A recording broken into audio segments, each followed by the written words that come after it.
公元前117年，冠军侯霍去病不幸离世，大汉痛失一位镇守边疆的名将，边境再度陷入动荡。倘若当年这位少年将军能够长存于世，定会带领汉军安定漠北，平定西域。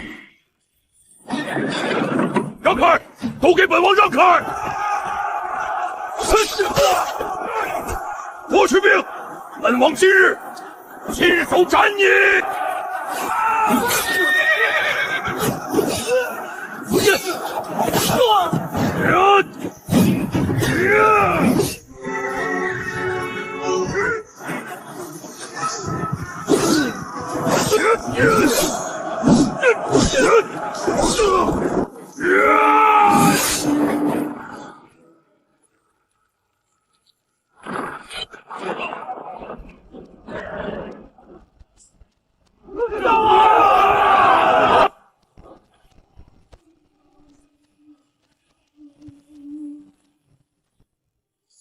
本侯来西域，不是来跟你们讲道理的，而是立规矩的。众骑营，随本侯冲锋！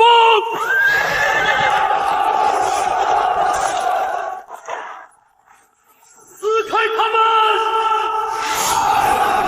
们！我说过，杀汉使者，便以国偿。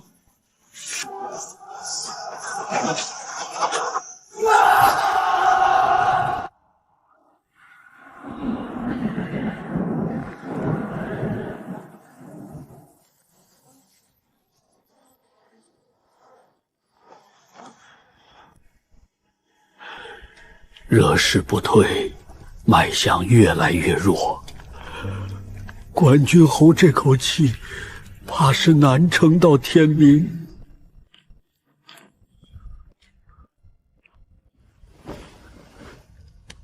去病，你若走了，朕这大汉北疆还能交给谁？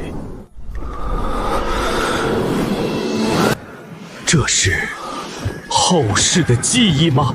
这是一份是霍去病金戈铁马横扫漠北的战场记忆，另一份是现代人熟知的2000年历史。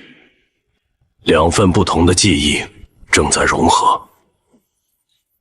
在后世的记忆里，霍去病看见了汉武帝晚年被猜忌与恐惧吞没，看见了五谷之祸爆发，太子刘据被逼入绝境，最终惨死，看见了魏氏一族遭逢大劫，昔日功勋血脉几乎被连根斩断，看见了霍光辅政，王莽篡汉，天下几度动荡。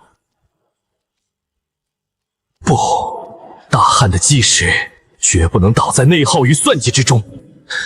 既有2000年历史视野，又有我的无忧与战场天赋，这历史剧本必须重写。侯爷的气息变了。去病，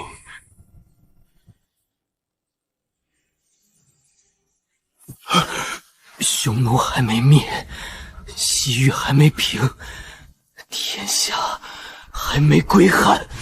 好一个天下归汉！陛下，臣要活着把这条路打完。陛下，让所有人退下。全部给朕滚出去！100步之内，敢有窥探、窃听者，夷3族！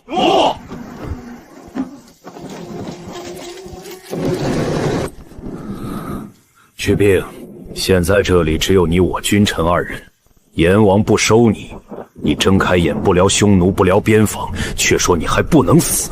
你到底在鬼门关前看见了什么？陛下，臣在鬼门关前看到了大汉的骨髓里正在长出脓疮，臣看到了几十年后陛下龙体渐衰，长安城内方师横行，奸佞乱政。臣看到了一场席卷整个大汉国本的巫蛊之祸。去病！你失心疯了不成？朕念你重病，不治你大逆不道之罪。你可知自己在诅咒谁？陛下龙威浩荡，要杀臣不过一句话的事。但臣若不说，大汉未来的国运便要在数十年后被生生摇转。陛下如今是否觉得身体大不如前？每逢入夜，太阳穴便隐隐作痛。朝堂诸公唯唯诺诺，内廷之中却开始有人借鬼神之说，在你耳边投其所好。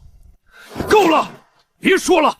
陛下，臣没疯，臣在鬼门关前清清楚楚看到了太子的结局。陛下，太子刘据日后会被江充等奸佞逼入绝境，为自保不得不举兵反抗。他在朝中没有依仗，外无援军，最终兵败正自缢而亡，魏氏一族也会被一灭殆尽。这些都是你在濒死时看到的天启。是。去病，既然你活了下来，你想怎么做？臣要先杀人，不，臣要先杀人。拿着陛下的密诏，带兵入长安，先斩后奏。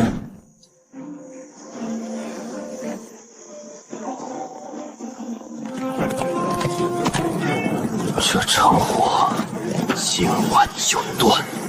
前面快到了！侯爷，您身子还未好。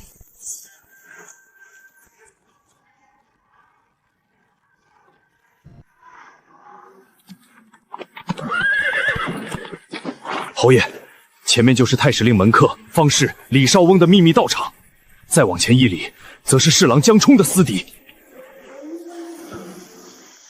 封锁前后街口，封锁秘密道场。现在只是一粒火星，但本侯不会给他燎原的机会。江充、李少峰，本侯今日便替2000年后的大汉向你们索命！给本侯砸开大门，敢有阻拦者，格杀无论！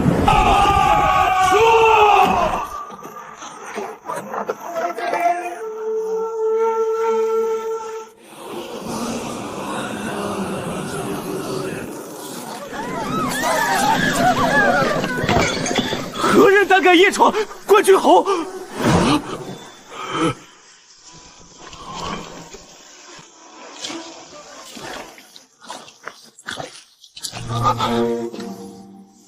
他不是快死了吗？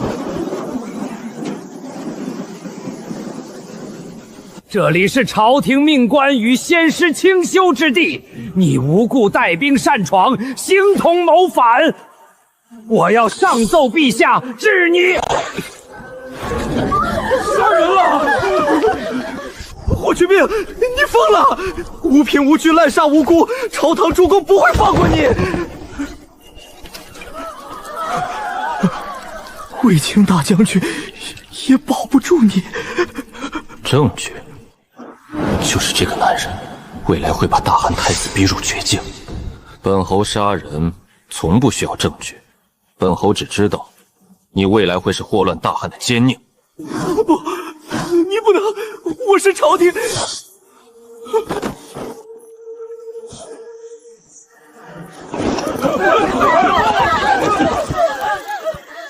下一个，让开！朝中诸公到！霍去病，你竟敢私调羽林卫，夜入长安，滥杀朝廷官员与修士！你眼里还有没有大汉律法？还有没有皇上？这是武将干政，图谋不轨！诸位大人，随本官拿下这个乱臣贼子！上奏者，诛他9族！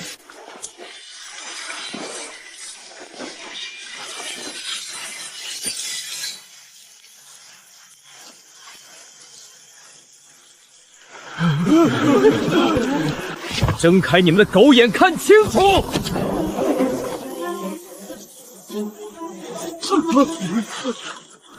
这是陛下御笔亲批，授本侯可先斩后奏，节制天下兵马之权。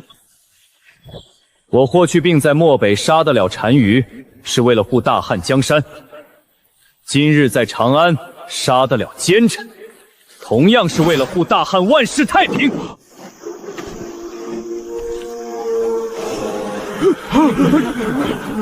谁若不服，问问本侯手里的剑，答应不答应？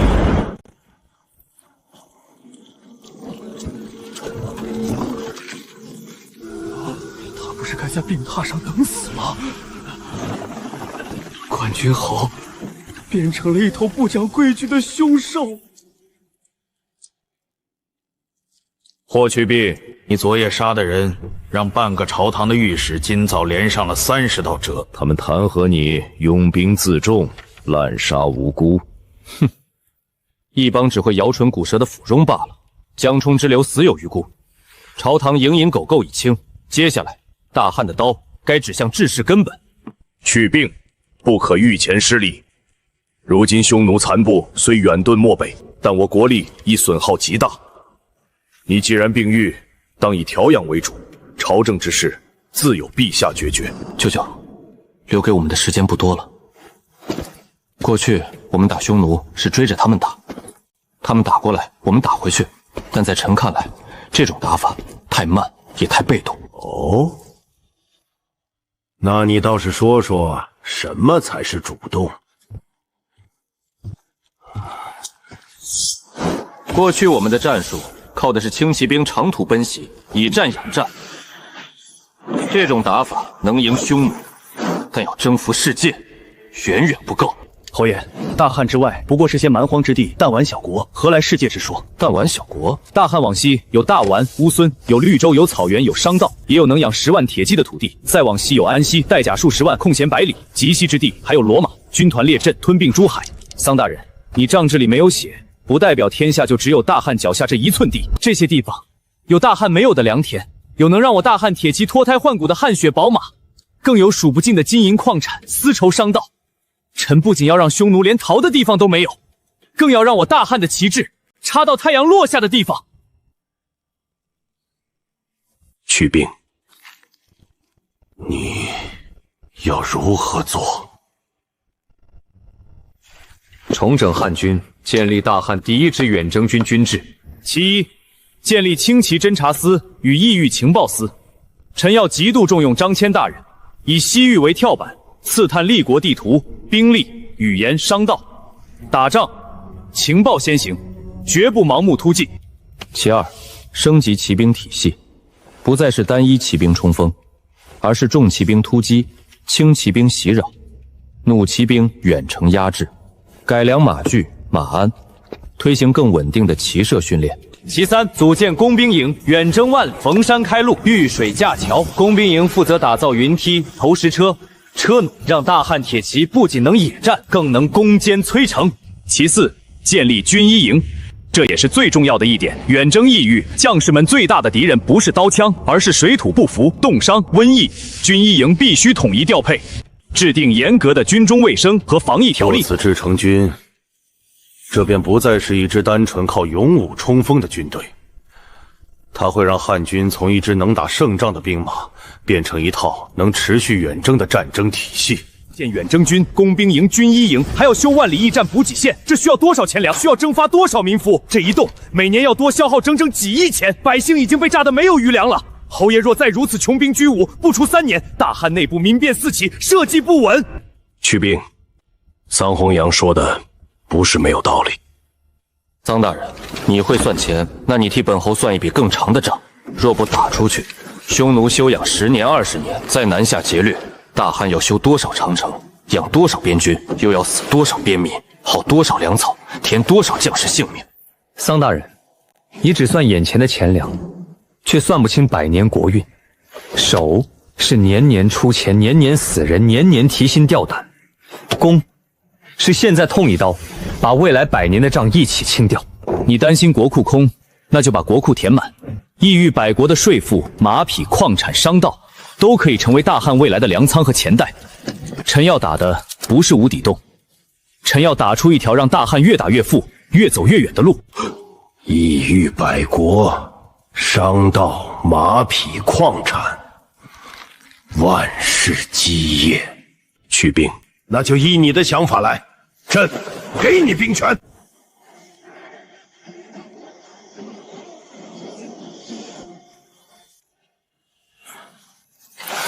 还有多少钱？将军，那是匈奴残部的王旗。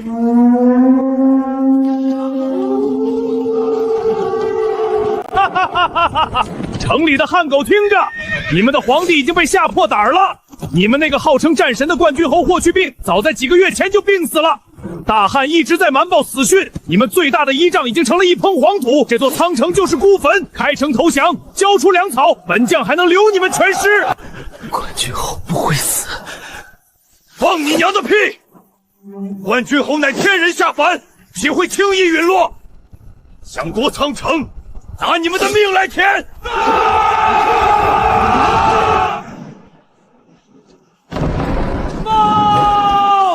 ！800里加急，河西告急！匈奴左谷离王纠集10万空剑之士，联合西域楼蛮、车支等边缘部落，寇边犯境。匈奴连把我大汉2座前哨仓城，正围攻河西主营。10万大军，匈奴人怎么敢？他们不是在漠北被打残了吗？他们为何恢复得如此之快？陛下，大汉刚刚开始重整军制，国库空虚。这几个月为了打造远征军装备，钱粮如流水般花出去。如今边境遇袭，朝廷拿什么去支援？陛下，河西军屯初建，仓城未稳，不如暂避锋芒，放弃刚建的军屯与补给线，退守玉门关内，保全关中才是上策。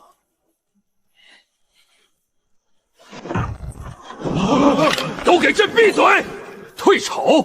大汉的字典里从没有退守2字。传朕旨意，立刻急召霍去病入宫。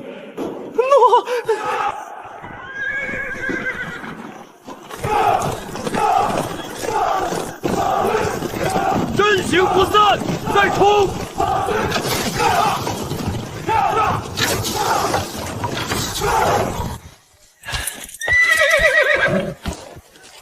侯爷，成了，真的成了！有了这马镫和马鞍，兄弟们在马上如履平地。这哪里是骑兵，简直是一座座移动的钢铁堡垒。匈奴再多1倍，能直接碾碎。这还不够，远征万里，不仅要装备精良，更要军纪严明。我要他们令行不止，即便面对刀山火海，只要本侯一声令下，也要毫不犹豫地踏平过去。圣旨到！冠军侯霍去病接旨，河西告急，匈奴联合西域反扑，陛下令侯爷即刻带兵驰援。匈奴阵前还叫嚣说冠军侯已死，这群塞外野狗竟敢咒侯爷！侯爷，给末将5000旌旗，末将去把那个狗屁左谷离王的脑袋拧下来当夜壶。请战！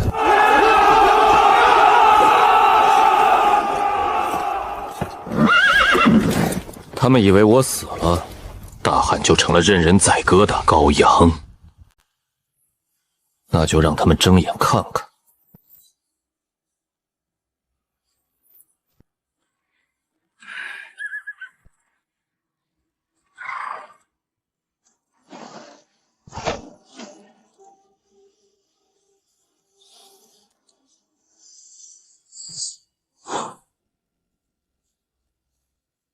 既然他们急着找死，本侯就成全他们。告诉他们，我没死。守住粮仓，等援军。大汉的援军还没到吗？回大王，据西域探子回报，汉朝皇帝确实派出援军，但只有3万骑兵，而且是从长安出发。3万？长安到河西数千里，就算他们长了翅膀也得1个月。等他们到了，整个河西早就是我们匈奴的牧场。大王英明，大汉冠军侯霍去病早已病死，如今汉军不过是一群失去狼王的年糕，只要大王用草原纵深拖住他们，不用打，饿都能把他们饿死在戈壁滩上。传令下去，今夜子时全军夜袭，天亮之前，本王要在苍城城墙上饮庆功酒。等天亮，这座苍城就是本王的。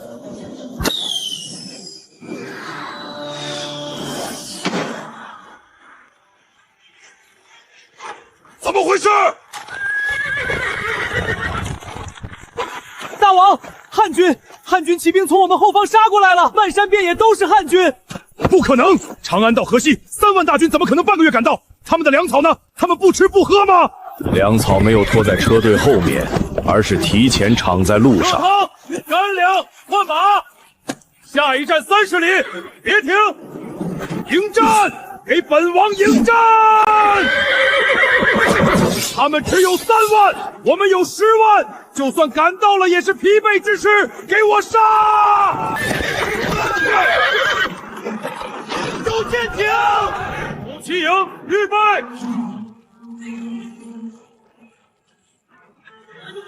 放！断开！快放开！这不是普通汉军。撤！往漠北方向撤退！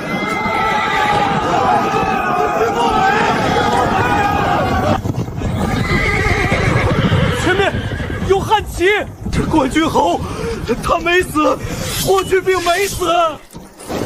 火翼穿插，中军压上，斩首！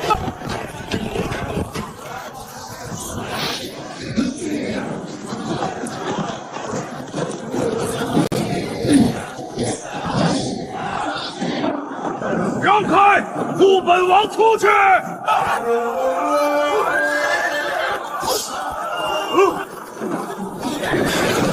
让开，都给本王让开！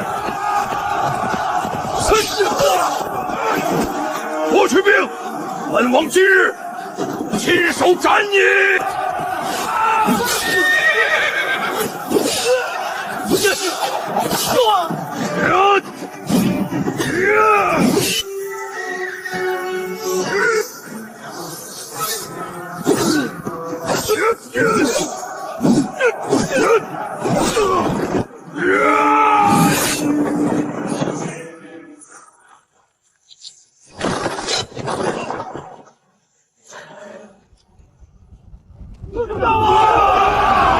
大王死了，逃啊，往西逃！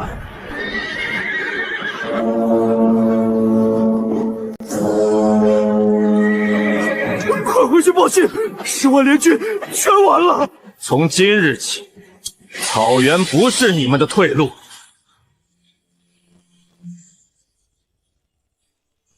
是大汉骑兵的猎场。侯爷，您在河西这一仗，把10万匈奴联军打到溃不成军，如今整个西域都已经吓破了胆儿。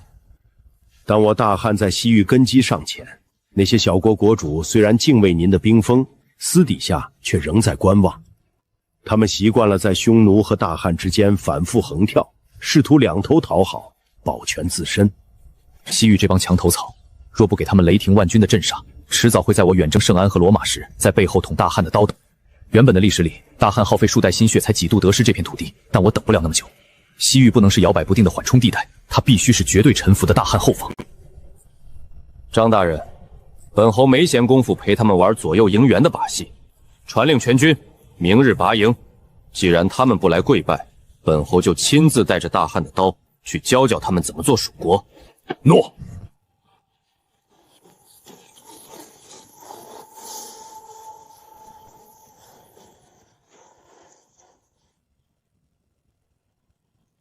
汉军长途跋涉，必然疲惫。西域地形复杂，易守难攻。只要我们在碎叶峡谷设伏，便能挫一挫冠军侯锐气。只要让汉军吃一次亏，日后谈判咱们便有筹码。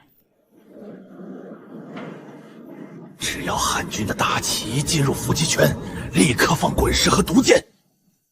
霍去病再神，也神不过西域的险刃。峡谷伏兵已出，王城东门守备薄。他们把兵力压在碎叶峡谷，城中空了。不钻峡谷，直取王城，黑虎掏心。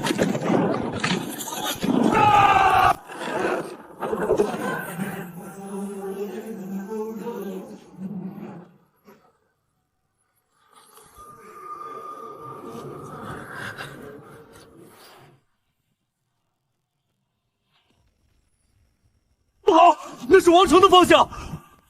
汉军没进峡谷，快回王城，切开他们！汉军到处都是。武器营压制城头，重骑营给我踏平城门。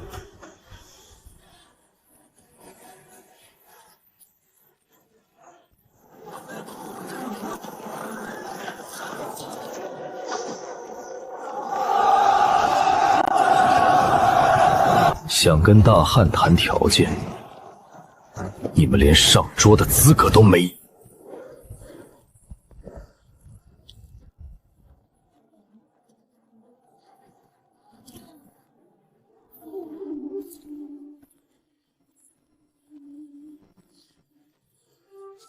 本侯来西域，不是来跟你们讲道理的，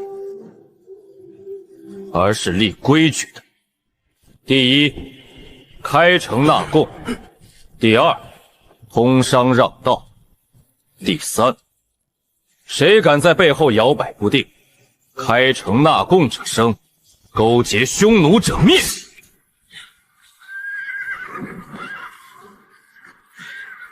从今日起，西域再不敢轻易摇摆。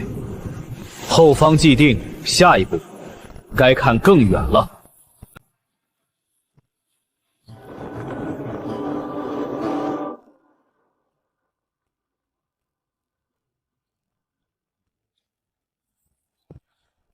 侯爷，您在看什么？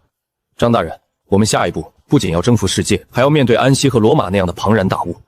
大汉现在的骑兵虽然有了高桥马丹和马钿，战术冠绝天下，但我们是草原马，论耐力尚可，但论爆发力、体型和绝对冲撞力，差得太远。侯爷的意思是，大元的汗血宝马？不错，大宛境内盛产能够日行千里的汗血宝马。本侯要给大汉铁骑换骨的，就必须把这匹马拿下来。侯爷，我这就派使团前去商讨。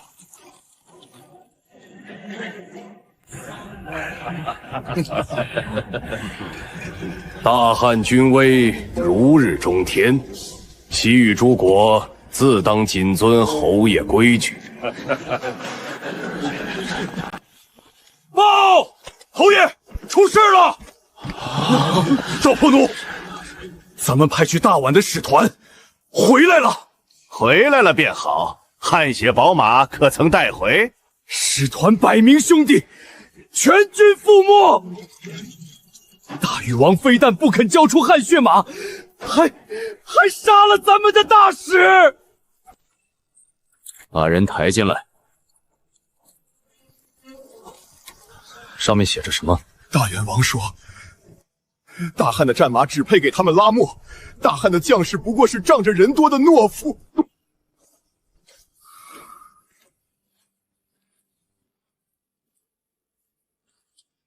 对这些为威而不怀德的豺狼，妥协与仁慈，就是对大神子民最大的犯罪。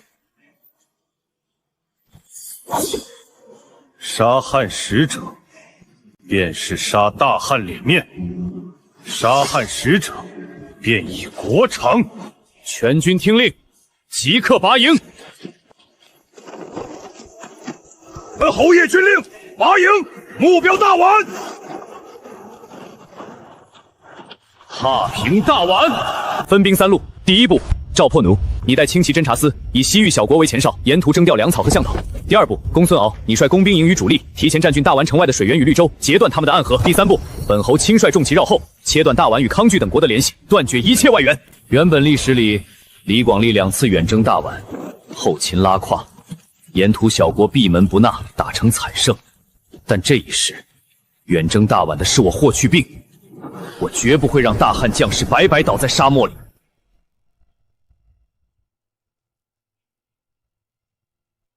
大王不必惊慌，20城墙高10余丈，汉人骑兵再厉害，难道还能骑着马飞上城墙不成？绝不能让他们靠近城墙。他们在推什么东西出来？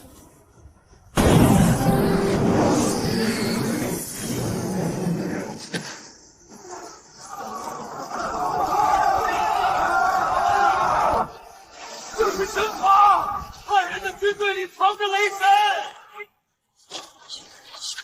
弩阵，压制！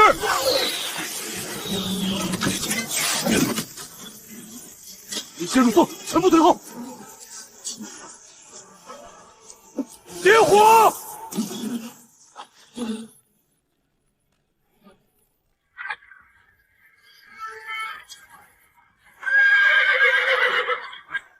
众骑营，随本侯冲阵！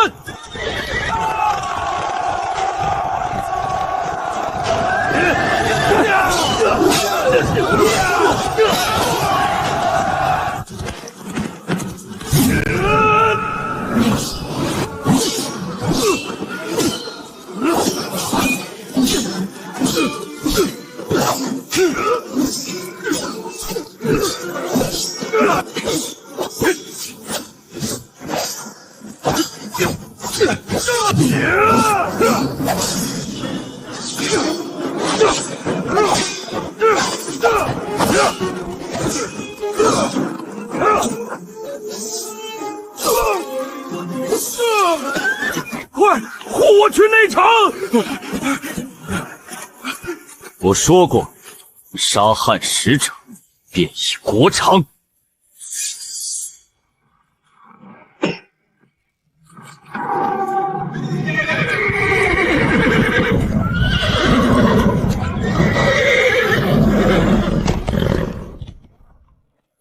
汗血宝马。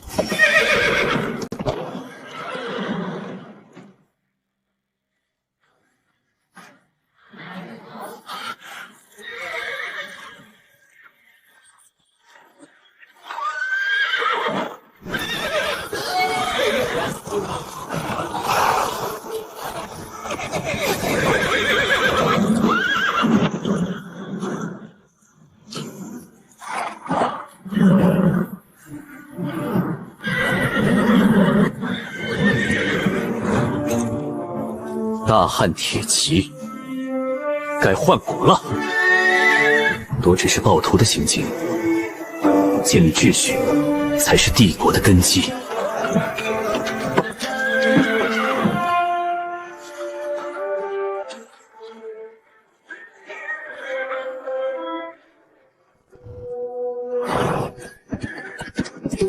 侯爷，您在看什么？张大人，我们已经打穿了西域，大禹再往西是什么地方？侯爷，再往西，跨过葱岭与荒漠，便是一个极其庞大的国度——安西。他们用数以万计的重骑兵与弓骑，疆域辽阔，贵族林立，那是一个真正的帝国。西方诸国皆敬畏其兵锋。安西，好一个帝国！那便让安西知道，大汉来了。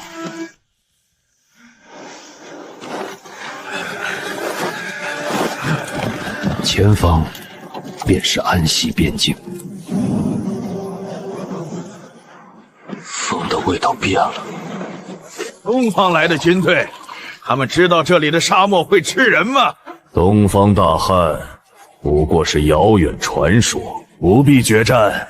断水断粮，汉军自己会倒在沙漠里。国王愿谈，但条款还需再议。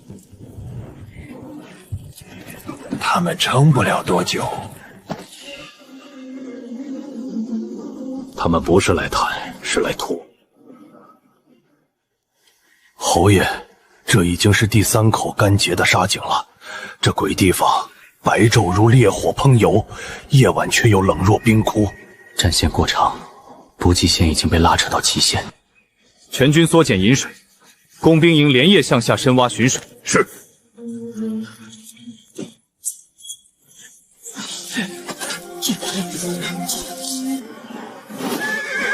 是赵将军的前锋。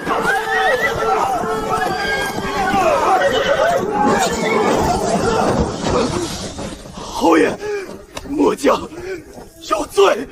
3000前锋，怎么只剩这些？站起来！大汉的将军只配战死，不配跪着求饶。告诉本侯，3000精锐前锋，为何只剩这点人？你们遇到了什么？我们刚深入沙漠边缘，就被一群安沙弓骑盯上了。他们熟悉地形，绝不正面对战，只边退边射。末将以为他们和匈奴一样，只是轻骑袭扰，便下令弩骑压制，全军突击。他们让开了。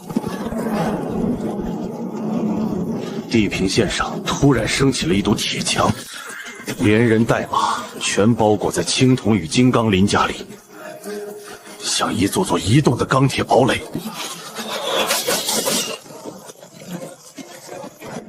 我们的强弩远距离射过去，只能在他们铠甲上留下一个白印。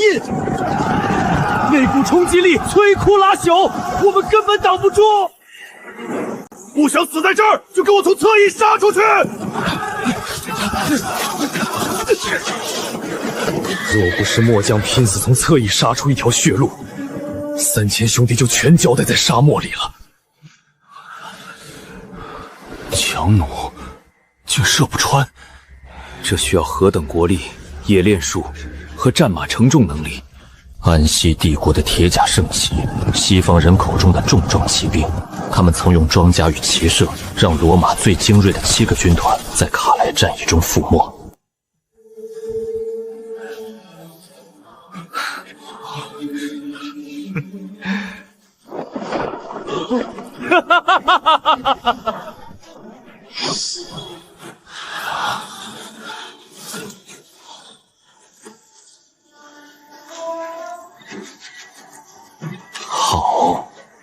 好一个安息重骑兵！本侯一路砍瓜切菜，大汉的刀都快要生锈了。末将愿再战。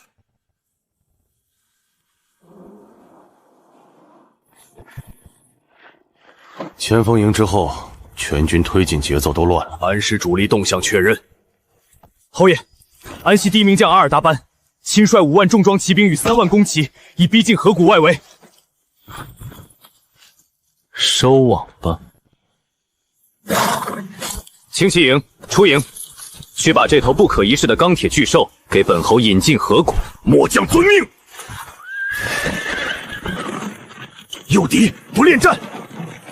东方来的野蛮人已经被这片沙漠吓破了胆，吹响号角，全军突击！今日用汉军统帅的头骨盛装胜利美酒。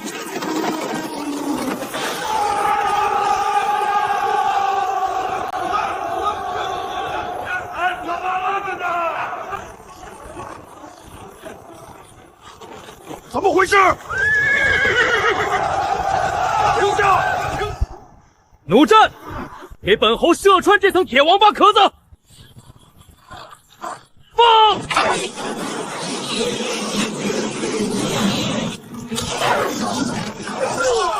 他们的弩能破甲！不要乱，举盾接阵！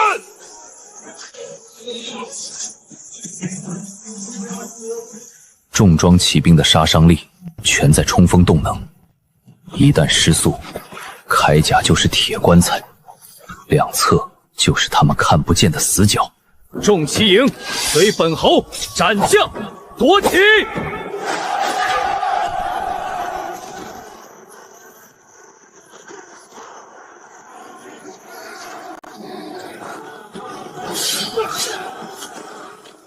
踢甲！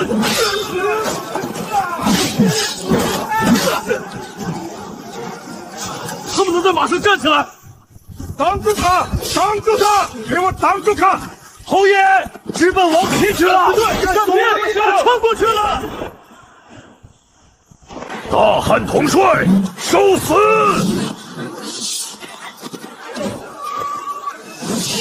侯爷，东方小儿，你也会流血！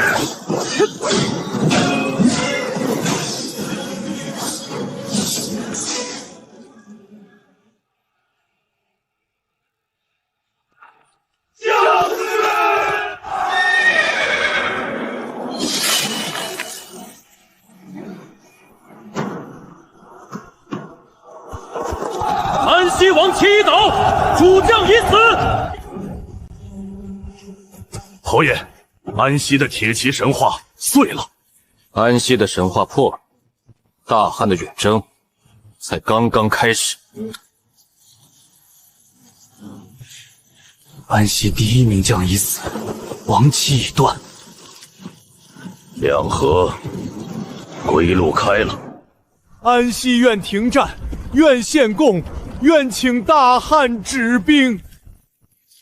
只求大汉铁骑不要再向西一步。侯爷，安西王已经答应所有条件，愿世世代代向大汉纳贡。赔款收下，路也要收下。大汉的统帅，我们安西虽然败了，但前方已经是人类世界的尽头。你们若再西进，便会遇到罗马。罗马，那是连神明都要畏惧的国度。张大人，罗马有多强？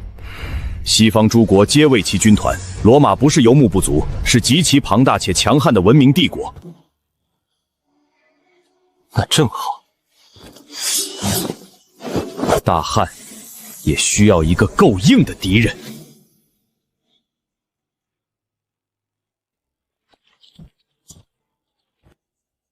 前面有东西。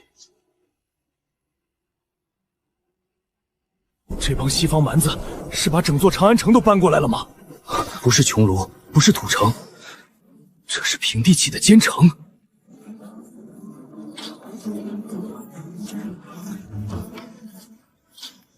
这不是临时扎营，这是把军阀钉进了地里。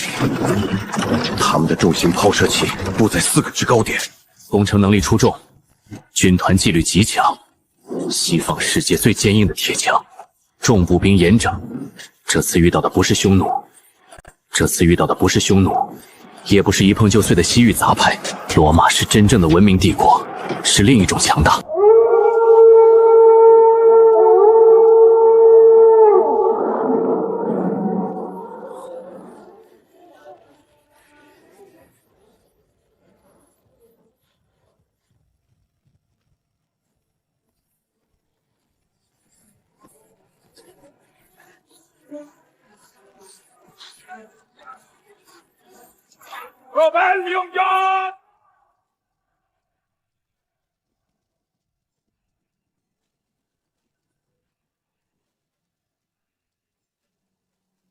侯爷，义军阵中有人出来了！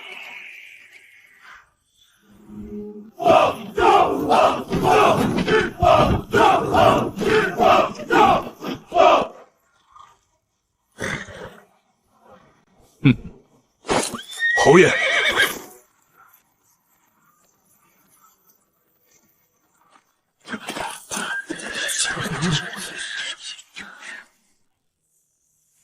狂妄的东方蛮人，准备迎接罗马的怒火！罗马鹰旗会将你们碾成平原上的尘土！鲁提营，给他们点颜色看看！放！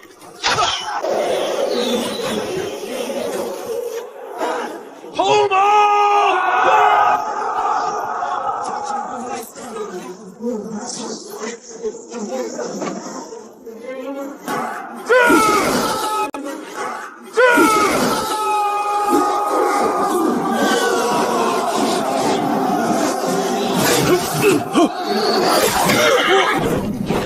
向前推进！是。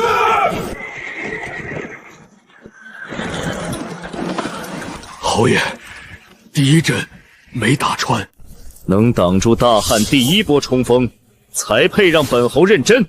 传令，全军后撤10里。既然他们喜欢当乌龟，工兵营去上游断了他们的水源。快，天亮前改道。罗马营寨那边的水线断了，没水，他们的龟壳撑不了几天。这手机器碰一下就走，这手机器碰一下就走。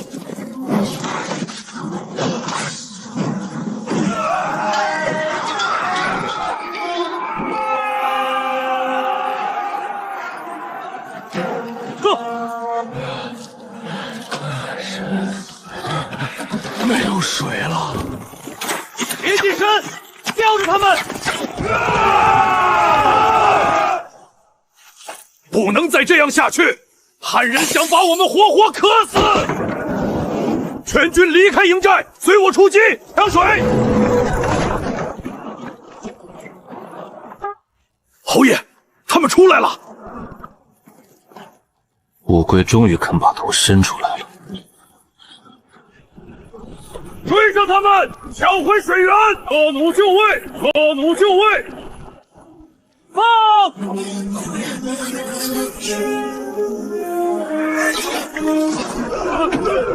挡不住！弄齐营，随本侯冲锋！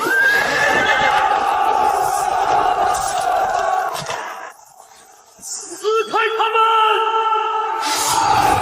不要停！切开他们！西方无敌军团，被困住了。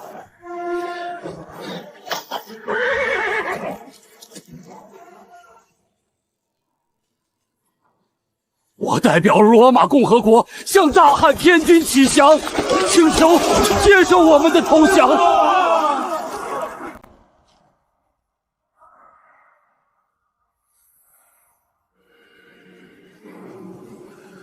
是远征3个月了，不能再拖。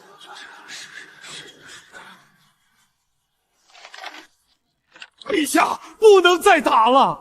自冠军侯出玉门关，横扫西域，远征安师，大汉战线已拉长到数万里。实弹粮运到极西，路上就要消耗9弹，国库空了，少妇也空了。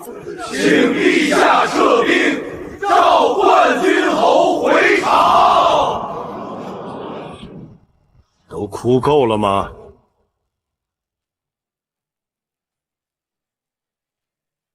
陛下，安西罗马远在天边，不过化外蛮夷无用之地。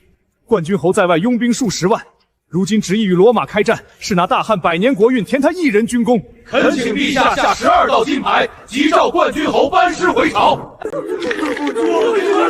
去病，你可一定要赢！化外蛮夷，无用之地。你们这群坐在长安城里靠算盘和笔杆子谋国的腐儒，懂什么叫天下？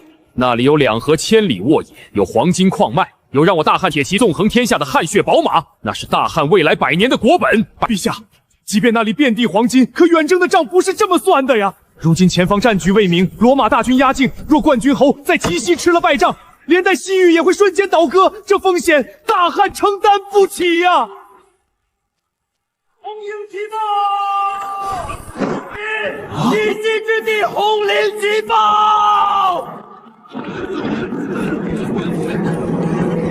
大捷，皇至大捷！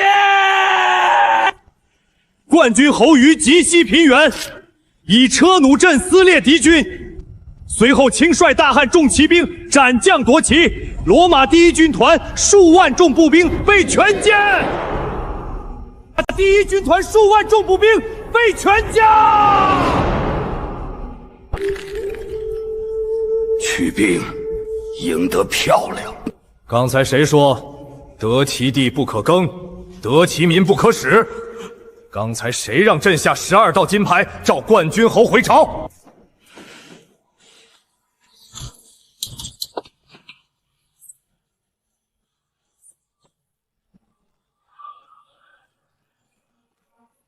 钱粮不够就去开荒，国库空虚就去铸钱。大汉盐铁军屯马正边郡千民，朕给去病兵权，全部围绕远征军，通天改之。后勤跟不上，算小账。这群文臣无能，不是前方将士的过错。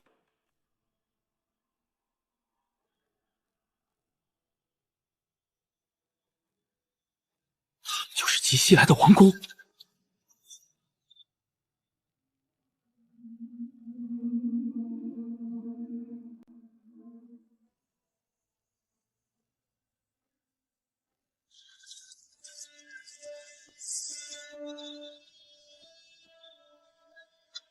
继续走，龙门在前。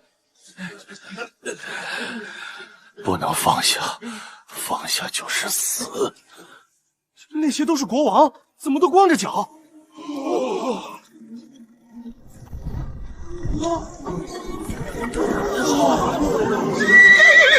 快看，那马脖子里竟然在流血，那是汗血宝马，冠军侯从极西府夺回来的。这不是进贡，这是把西方国库拉来了。这座城比元老院想象的大太多。地中海不是世界中心，大汉能远征万里，全歼第1军团，不是侥幸。宣万国使节觐见。入殿跪行。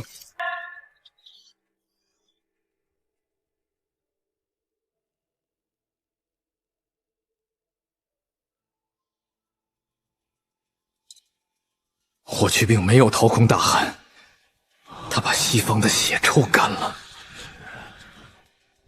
外臣罗马转老院最高使节叩见大汉大皇帝陛下，愿大汉国运昌隆，万事不拔。大汉的皇帝陛下，罗马承认战败，我们愿献上国库1半黄金，献上俘获奴隶与工匠，承认大汉是东方唯一共主。罗马愿与大汉以2河平原为界，两国各守一方。战线几万里，见好就收，未尝不是上策。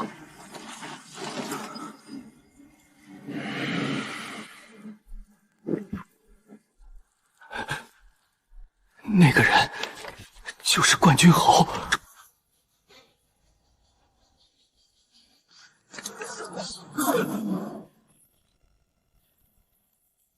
共治天下，你们也配？在战场上被本侯的众骑兵踩碎了引以为傲的乌龟壳，像丧家之犬一样摇尾乞怜。现在跑到我大汉朝堂上，想靠一张嘴跟大汉平起平坐。霍去病，罗马人说天下太大，一国吞不下，你说呢？陛下，妥协换来的太平，只会让后人一代代跪下去。回去告诉你们的国王和元老院，要么臣服，要么等大汉铁骑亲自登门。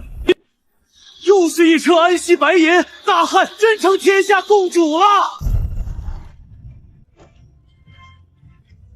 这辈子没见过这么硬气的大汉。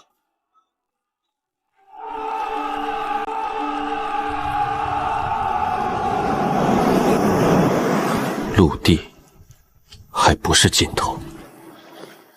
大汉若只守陆路丝绸之路，终有一日会被海路反锁。侯爷，您已经在地图前站了1整天，您该歇歇了。歇？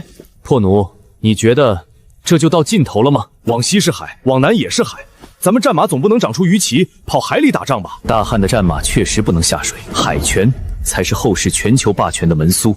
大汉的战旗绝不能止步于海岸线。备马入宫，本侯要见陛下。陛下，臣今日入宫是来向陛下要钱、要人、要兵的。你还要打谁？匈奴散兵？不，臣要开海。天下之大，陆地不过3成，剩下7成皆是汪洋。大汉若只守陆路，便永远少了一只手。南越残部、闽越海盗、东欧流民，至今仍扰我东南海疆。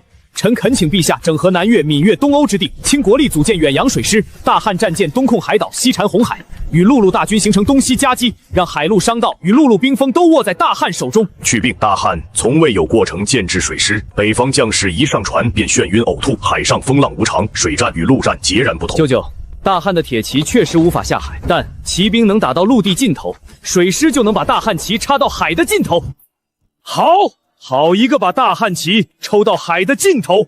朕将南方4郡的水源、木材、钱粮、工匠全交给你。朕任你为大汉楼筹大都督，统领第1支远洋水师。谁敢阻拦，杀无赦！分仓木板抬上去，沥青峰跟上，动作麻利点儿。这么早，破一处也不至于全船入水。车弩锁死，侯氏金士传。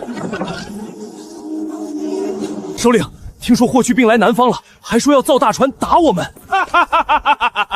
北方蛮子懂什么水战？把马全扔进海里也翻不起浪花。把战船开到珠江口，用冲脚撞碎他们的破木筏。大汉汉鱼子赶来，就撞碎他们。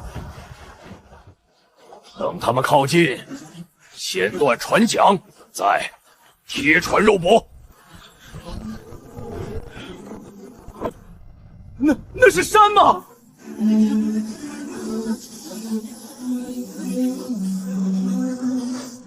这不是船，这是水上的城。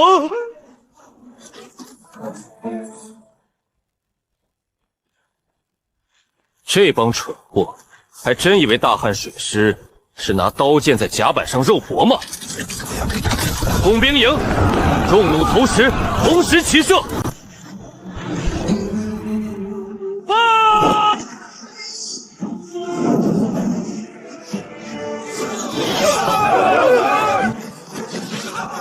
这才叫水战！散开！散开！这不是肉搏水战，这是城墙压到水上来了！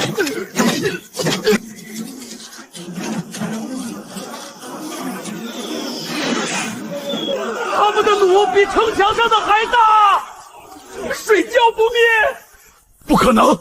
汉人的大船怎么没被风浪掀法？这种烂木板也想挡住大汉下海的脚印，连让大汉将士拔刀的资格都没有。传令，引过去。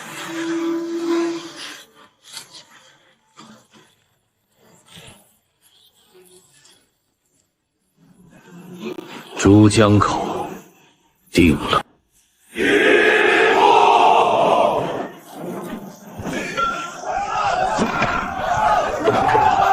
陛下有令，所有木材、生铁、匠人优先供给楼船大都督。这是咱们大汉的船。骑兵打到陆地尽头，水师真的要去海尽头。侯爷，远洋水师已集结完毕，随时可以起锚。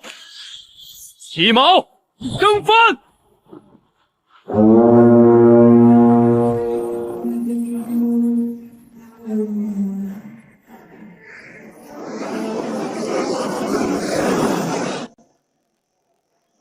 此处设海上都县府补给点，供远洋舰队转运。南海已成大汉内湖。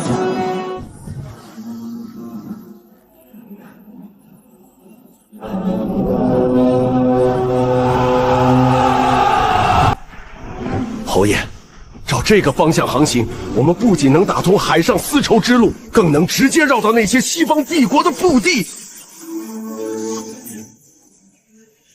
这里才是埃及和罗马真正的命门。路上的罗马人虽签了降书，西方旧贵族绝不会干涉大汉摆布。本侯要用这支远洋水师直接打穿红海，插进他们的后心，陆路铁骑，海陆巨舰，让他们知道什么叫真正的绝望。